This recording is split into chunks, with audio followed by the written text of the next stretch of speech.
The Holy House of Loreto is one of the most significant shrines in Christian history. According to legend, it was once the house of Our Lady, and it was in this house that the Annunciation took place. As the inscription at the eastern end of the basilica states, it is here that the Most Holy Mary, Mother of God, was born. Here that she was saluted by the angel, and here that the eternal Word of God was made flesh. In the beginning of the pontificate of Boniface VIII, this house was carried by the ministry of angels and placed upon this hill. Thus, this holy house is held in great reverence by all nations.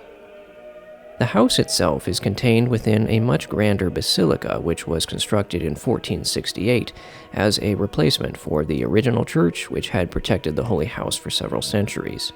Despite everything that we know about this house and its associated legends, it nonetheless remains an enigma and a subject of debate for many people. Archaeological analysis conducted in 1962 determined that the Holy House not only lacks a foundation, but is also constructed of a type of limestone and cedar that is not available in the region of Loreto, but is commonly found in many regions of the Middle East. Presently, there are two prevailing theories about how this happened, one being that it was carried miraculously by angels in the year 1263 in order to protect it from desecration during the Muslim conquest of the Middle East. The other theory suggests that the Crusaders brought it here by sea for the same reason. According to one source, the Crusaders were commonly referred to as angels during that time, which, if true, may help to explain the origin of the first theory.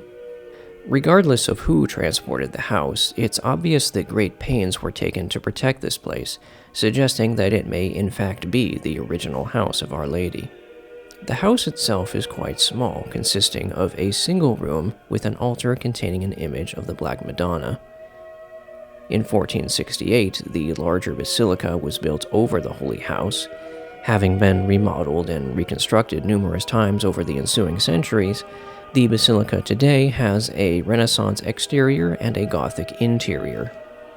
Surrounding the Holy House is a marble concourse, which pilgrims often use to encircle the shrine, with many choosing to kneel on the marble step while reciting the rosary and slowly making their way around the perimeter. The millions of people who have done this devotional act have worn a notable indentation into the hard stone. In 1510, the Holy House was officially approved for pilgrimages, and it soon became extremely popular in Italy, to the point that by the 16th century it had begun receiving pilgrims from all over Europe, with many notable saints having visited the site. These include Saint Therese of Lisieux, who wrote about the experience in her autobiography, as well as St. Francis de Sales, St. Louis de Montfort, and Pope St. John Paul II, just to name a few. In her autobiography, St. Therese of Lisieux recalls how she was overwhelmed with emotion upon finding herself in the very place where the Blessed Virgin was born, where the incarnation of the Son of God took place, and where the Holy Family had once lived. For my part, I would say that the Holy House of Loreto is my new favorite shrine. There are few places in which I feel the weight of Christian history as heavily as I do here. From the primitive shelter of the house itself to the grandiose design of the basilica surrounding it, everything here is pervaded by a sense of grace and beauty. While that may have something to do with the peaceful rolling hills of the Italian countryside, I prefer to think it's because the spirit of Our Lady continues to reside here in some way, even today.